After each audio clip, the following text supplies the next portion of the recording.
Hello friends, जैसा कि आप हमारे थंबनेल में देख चुके हैं, क्या है हमारा थंबनेल? तैयारी जीत की। और आगे है जीन पियाजे का सिद्धांत।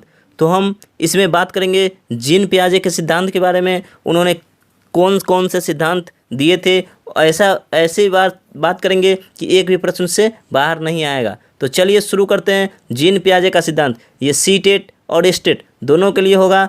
दोनों में जीन पियाजे सेम ही हैं, तो दोनों में सेम ही क्वेश्चन पूछे जाएंगे। तो चलिए शुरू करते हैं जीन पियाजे का सिद्धांत। इससे एक भी प्रश्न बाहर नहीं आएगा।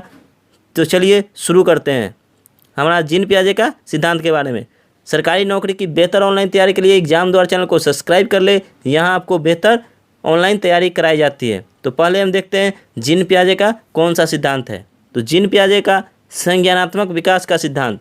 जीन पियाजे ने कौन सा सिद्धांत दिया था? तो संज्ञानात्मक विकास का सिद्धांत। यहाँ से हमारा पहला प्रश्न बनता है, कौन सा सिद्धांत? संज्ञानात्मक विकास का सिद्धांत। आगे हम पढ़ते हैं और फिर बात करेंगे। आगे है हमारा जीन पियाजे स्विट्जरलैंड के मनोवैज्ञानिक थे। कहाँ के? स्विट्जरलैंड के। बालकों में बुद्धि का विकास किस प्रकार होता है, यह जानने के लिए उन्होंने अपने स्वयं के बच्चों को ही अपनी खोज का विषय बनाया। यहाँ भी एक प्रश्न बनता है, उन्होंने किसे अपनी खोज का विषय बनाया? तो स्वयं के बच्चों का। बच्चे जैसे जैसे बड़े होते गए, उनके मानसिक विकास संबंधी क्रियाओं को वो बड़े बारीकी से अध्ययन करते रहे। इस अध्ययन के परिणाम स्वरूप उन्होंने जिन विचारों का प्रतिपादन किया, उन्हें पियाजे के मानसिक या संज्ञानात्मक विकास के सिद्धांत के नाम से जाना जाता है। यहाँ से हमारे 3-4 प्रश्न बनते हैं। पहला प्रश्न तो यही बन गया, जीन पियाजे का संज्ञानात्मक विकास का सिद्धांत दिया था। कौन सा? मानसिक या संज्ञानात्मक विकास का सिद्धांत किसने दिया? तो जीन पियाजे साहब ने। जीन पियाजे साहब कहाँ के मनोवैज्ञानिक थे? तो वो स्विट्जरलैंड के मनोवैज्ञानिक थे। बालकों में बुद्धि का विकास होता है, यह उन्होंने खोज का विषय बनाया। उन्होंने अपनी खोज का विषय किसे बनाया? तो वो था अपने खुद के बच्चों पर ही प्रयोग किया। चलिए आगे चलते हैं। आगे क्या है? उन्होंने कितनी अवस्थाएं दी थी? तो उन्होंने 4 अवस्थाएं दी थी। जीन पियाजे साहब ने संज्ञानात्मक विकास का सिद्धांत तो दिया है, उन्होंने उसके साथ ही 4 अवस्थाएं भी दी। तो यहाँ से भी एक प्रश्न होता है, जीन पियाजे साहब ने कितनी अवस्थाएं दी थी? तो 4। अब ये 4 कौन कौन सी है, इस बारे में बात करते हैं। तो पहला है हमारा इंद्रिय जनित गामक अवस्था, जिसे 0 से 2 वर्ष या जन्म से 2 वर्ष तक कहा जाता है। क्या? इंद्रिय जनित गामक अवस्था। इस अवस्था में क्या है, आइए देखते हैं। मानसिक क्रियाएं इंद्रिय जनित गामक क्रियाओं के रूप में ही संपन्न होती है। जो बच्चे की मानसिक क्रियाएं होती है वो सभी इंद्रिय जनित गामिक क्रिया के रूप में संपन्न होती है। भूख लगने की स्थिति को बालक रोकर व्यक्त करता है। इस अवस्था में व्यक्ति यानी बच्चा आँख, कान और नाक से सोचता है। जिन वस्तुओं को वे प्रत्यक्षतः देखते हैं, उनके लिए उसी का अस्तित्व होता है। किसमें? जन्म से 2 वर्ष में, यानी इंद्रिय जनित गामक अवस्था में। क्या? प्रत्यक्षतः देखते हैं, उसी का अस्तित्व होता है। तो ये भी क्वेश्चन बनता है कि किस अवस्था में बच्चे प्रत्यक्षतः देखते हैं या उसी का अस्तित्व होता है? तो इंद्रिय जनित गामक अवस्था में। हो गया। चलिए आगे देखते हैं। इस आयु में बालक की बुद्धि उसके कार्यों द्वारा व्यक्त होती है। जैसे कि चादर पर बैठा हुआ शिशु थोड़ी दूर पर स्थित खिलौने को प्राप्त करने के लिए चादर को खींचकर खिलौना प्राप्त कर लेता है। इस कार्य से उसके बुद्धि का पता चलता है। तो ये किस में चलता है? तो ये इंद्रिय जनित गामक अवस्था यानी 0 से 2 वर्ष में चलता है। अब देखते हैं अगला। यहाँ सबसे इंपॉर्टेंट लाइन ये है, क्या है? इस तरह यह अवस्था, कौन सी अवस्था? इंद्रिय जनित गामक अवस्था अनुकरण यानी करके सीखने, स्मृति ख्याल रखने या याद रखने और मानसिक निरूपण से संबंधित है। अनुकरण, स्मृति और मानसिक निरूपण से संबंधित है। कौन सी अवस्था? तो इंद्रिय जनित गामक अवस्था। चलिए आगे चलते हैं। दूसरा हमारा पूर्व संक्रियात्मक अवस्था। ये क्या है? 2 से 7 वर्ष तक। कितने? 2 से 7 वर्ष। और पूर्व संक्रियात्मक अवस्था, पहला था हमारा इंद्रिय जनित गामक अवस्था 0 से 2 वर्ष या जन्म से 2 वर्ष। दूसरा है पूर्व संक्रियात्मक अवस्था जो 2 से 7 वर्ष। इसमें क्या है, आइए देखते हैं।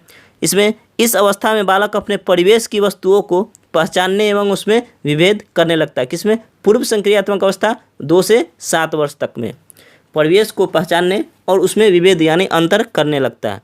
इस दौरान उसमें भाषा का विकास भी प्रारंभ हो जाता है। 2 से 7 वर्ष में बच्चों में भाषा का विकास भी प्रारंभ हो जाता है। इस अवस्था में बालक नई सूचनाओं को और अनुभवों का संग्रह करता है। वह पहली अवस्था की अपेक्षा अधिक समस्याओं का समाधान करने योग्य हो जाता है। बच्चों में वस्तु अस्थायित्व के गुण का विकास हो जाता है। चलिए अगला है अब हमारा मूर्त संक्रियात्मक अवस्था 7 से 11 वर्ष। पहला था हमारा इंद्रिय जनित गामक अवस्था 0 से 2 वर्ष। दूसरा था पूर्व संक्रियात्मक अवस्था 2 से 7 वर्ष। तीसरा है हमारा मूर्त संक्रियात्मक अवस्था 7 से 11 वर्ष। इसमें क्या है, आइए देखते हैं इसमें क्या है। इस अवस्था में बालक में वस्तुओं को पहचानने, उनका विभेदीकरण करने तथा वर्गीकरण करने की क्षमता विकसित हो जाती है। उनका चिंतन अब अधिक क्रमबद्ध एवं तर्क संगत होना प्रारंभ कर देता है। इस अवस्था में बालक विश्वास करने लगता है तथा लंबाई, भार, अंक आदि प्रत्ययों पर चिंतन करता है। लंबाई, भार आदि पर उस पर चिंतन शुरू कर देता है। किसे? 7 से 11 वर्ष की अवस्था में। आगे है भाषा का पूर्ण विकास। बालक किसी पूर्व और उसके अंश के संबंध में तर्क कर सकता है। बालक इसमें तर्क करने लायक हो जाता है। बालक अपने पर्यावरण के साथ अनुकूलन करने के अनेक नियमों को भी सीख लेता है। सामाजिक नियमों को भी सीख लेता है। किसमें? 7 से 11 वर्ष में। अब अंतिम हमारा चौथा अवस्था है क्या? औपचारिक या अमूर्त संक्रियात्मक अवस्था 11 वर्ष से आगे। इसमें क्या है, आइए देखते हैं। यह अवस्था 11 वर्ष से प्रौढ़ावस्था तक की होती है। अमूर्त चिंतन इस अवस्था की प्रमुख विशेषता है। किस अवस्था की? अमूर्त संक्रियात्मक अवस्था की प्रमुख विशेषता क्या है? अमूर्त चिंतन। इस अवस्था में भाषा संबंधी योग्यता और संप्रेषणशीलता का विकास अपनी ऊंचाई को छूने लगता है। इस अवस्था में व्यक्ति अपने संक्रियात्मक को संगठित कर उच्च स्तर के संक्रियात्मक का निर्माण कर सकता है तथा विभिन्न प्रकार की समस्याओं के समाधान के लिए अमूर्त नियमों का निर्माण कर सकता है। बालक में अच्छी तरह से सोचने, समस्या समाधान करने एवं निर्णय लेने की क्षमता विकसित हो जाती है। किसमें? अमूर्त संक्रियात्मक अवस्था यानी 11 वर्ष से आगे। चलिए अब आगे देखते हैं। आगे क्या है, सब्सक्राइब कर लीजिएगा चैनल को। आगे हम देखते हैं। अब मैं वो आपको बता देता हूँ जो एग्ज़ाम में पूछे जाते हैं। आप एक पेन और पेपर ले लें और नोट कर लें जो मैं बताने जा रहा हूँ। तो चलिए क्वेश्चन देखते हैं यहाँ से क्या क्वेश्चन बनता है। सबसे पहले संज्ञानात्मक विकास का सिद्धांत किसने दिया था? तो जीन पियाजे साहब ने दिया था।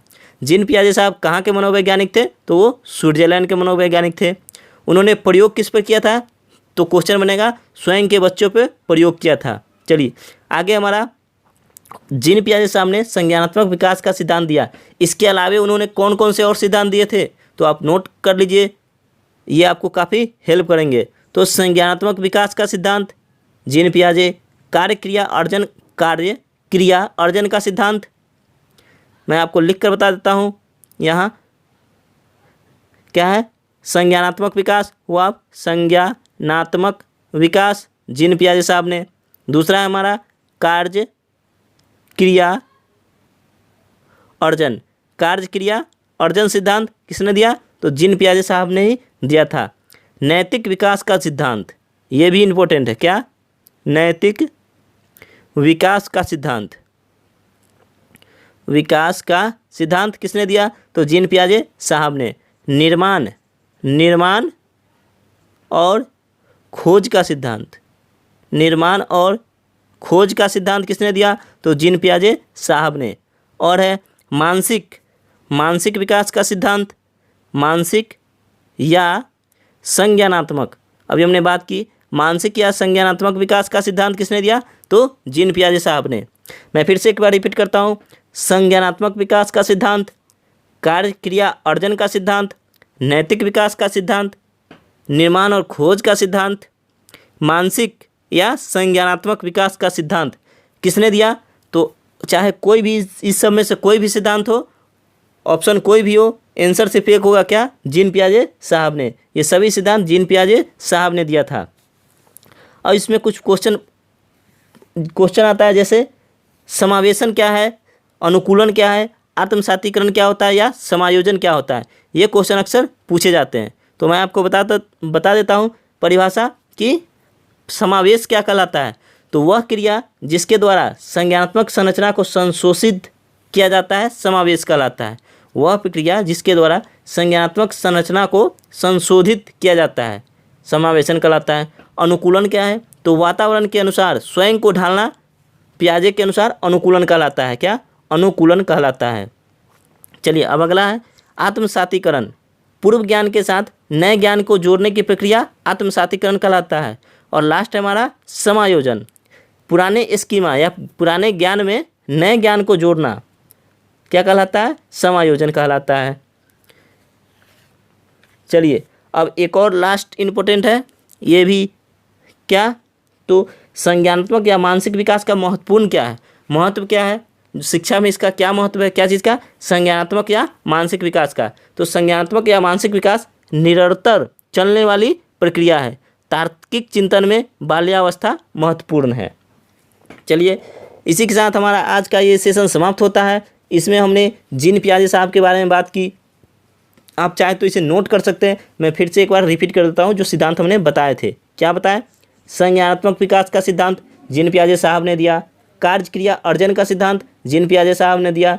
नैतिक विकास का सिद्धांत जीन पियाजे साहब ने दिया। निर्माण और खोज का सिद्धांत जीन पियाजे साहब ने दिया।